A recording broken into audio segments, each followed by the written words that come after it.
et de créer du dynamisme économique sur la commune avec les professionnels, parce que ce sont effectivement eux qui sont les premiers à subir les conséquences d'un changement de plan de circulation, d'un déplacement de parking, etc.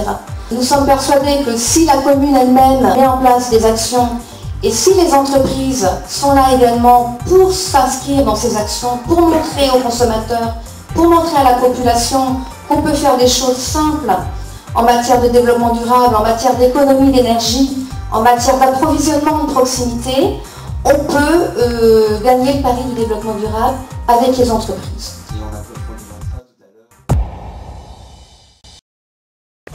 Nous nous engageons pour l'extension future du Vert-Buisson à intégrer dès le début des travaux les jeux pour les enfants ainsi que les pistes cyclables et les espaces verts. N'oublions pas que nous sommes dans une époque charnière où la croissance urbaine ne doit pas se faire au détriment du bien-être social. Un lieu fédérateur, distinct de la mairie. Nous y installerons tout d'abord le Centre communal d'action sociale. Un pôle social qui assurera un accueil à tous les Brugeois. Ce sera aussi un lieu d'information où chacun pourra venir se renseigner sur ses droits et comment y accéder.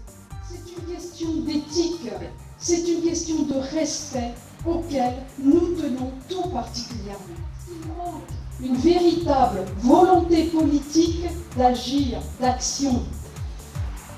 Nous avons la chance d'avoir à Brut des associations locales dynamiques et des organismes extérieurs qui œuvrent ensemble pour l'emploi et l'insertion.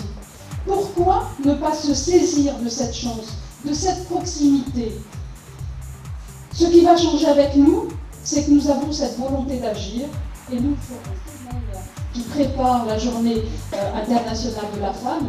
Donc, messieurs, écoutez si vous voulez, faites-le si vous voulez, mais je m'adresse aux femmes. Vous connaissez toutes une femme ou deux ou trois qui ne veut pas aller voter, qui ne sait pas qu'il y a des municipales ou qui n'est pas trop intéressée, allez les voir. Dites-leur que c'est important pour nous les femmes. Ça fait un peu plus de 50 ans, à peine un peu plus de 50 ans, que les femmes ont le droit de vote. Et il y a des pays au monde où les femmes ne votent pas, n'existent pas, n'ont pas de carte d'identité. C'est important d'aller voter. Donc vous les femmes, allez voir cette semaine, allez à l'encontre d'une, deux, trois femmes et dites-leur va voter, va voter. Puis si vous allez un peu plus loin, dites-leur va voter pour nous.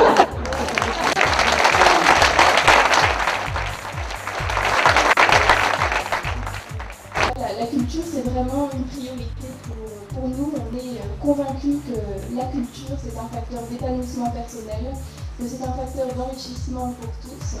Et c'est pour ça qu'on essaiera tout au long de notre mandat de donner à tous les Brugeois une culture variée, riche et surtout accessible à tous. On va mettre en œuvre, tout au début de notre mandat, un comité des usagers du Grand Logis qui a été promis mais qui n'a jamais été fait. Et tout ça, c'est pour vous dire que c'est le résultat d'un mode de gestion municipale où tout se règle en tête-à-tête avec le maire ou son adjoint. Eh bien, cette gestion du sol face à face, ce sera terminé. La mairie n'a pas besoin d'être partout, mais si elle a un rôle essentiel à jouer, c'est bien celui de créer du lien.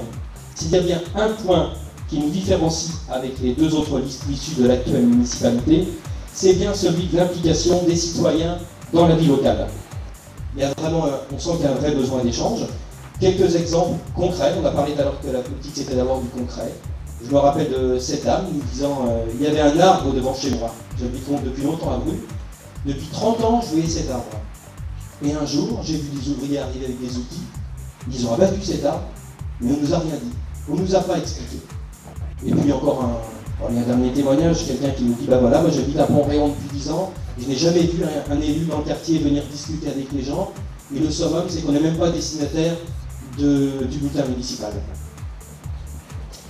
Et donc là, je ne vous parlerai pas de tous ceux dont vous faites peut-être partie, qui ont un jour écrit à la mairie pour faire une demande ou quelque chose et qui attendent toujours la réponse. Donc sur cet engagement, nous serons précis. C'est bien noté dans notre programme. Toute lettre envoyée à la mairie aura une réponse dans les 2 semaines.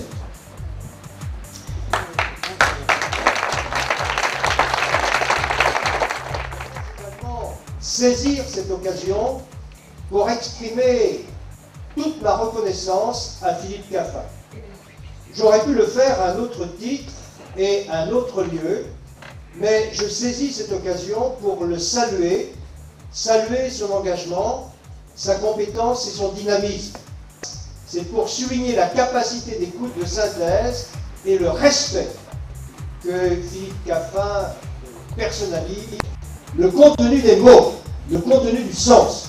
Et moi, je suis très heureux d'être donc ici, puisque c'est très certainement la dernière fois que je parle à l'extérieur de Rennes, parce que les derniers jours, je vais les passer à Rennes. Avec un certain nombre d'entre vous que je voudrais saluer, qui sont ici. Moi, je suis très heureux du parcours que nous avons fait ensemble. Nous avons conquis un certain nombre de mairies, Rennes, la majorité de cette communauté d'agglomération, des communes. Il y en a 37. Malheureusement, Brune n'est pas dans les 37, elle est dans les 10. On a conquis le Conseil général. Nous sommes également majoritaires au niveau de la région. Eh bien, Philippe, moi, je suis convaincu que je terminerai mes mandats locaux en voyant Philippe Caffin, grâce à vous, maire de Brune. Bravo.